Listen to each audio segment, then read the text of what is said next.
तनी सटा ये जान बाट नया सामान उमिरिया भी 22 बा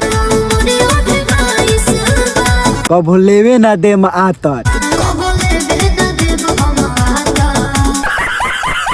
ई है भोजपुरी के नया सिंगर शिवानी सिंह जेकर उम्र 22 बा और ये कभी आतर ना लेवे दियन, यानी समझो तारा लोग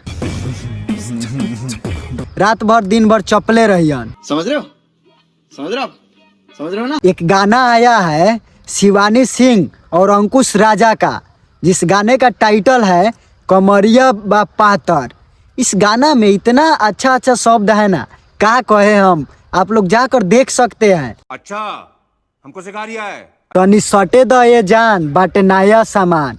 नया सामान तो हमको नहीं लगता है ये कितना गोड़ा पार कर गया होगा। क्या बात करता है यार? ये दोनों की जोड़ी अच्छी है और म्यूजिक और डायरेक्टर अच्छे हैं और ये गाना थोड़ा सा डबल मीनिंग का है। समझ रहे हो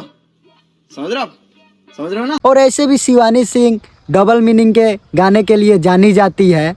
क्या बात है सर, क्या बात है सर। इस गाने को लिखे हैं उनके बहुत चहेते राइटर और म्यूजिक दिए हैं विक्की बॉक्स ने, और इन दोनों का जोड़ी काफी धमाल मचाता है। उसके बाद इस गाने को मानसा इंटरटेनमेंट से रिलीज किया गया है और इसमें डांस किया है सपना चौहान।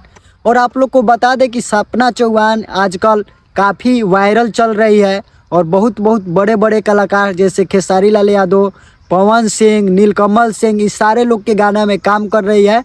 और यह वीडियो कैसा लगा? अगर वीडियो अच्छा लगा है तो लाइक, कमेंट और शेयर कीजिए। मिलते हैं नेक्स्ट वीडियो में। Bye bye, take care.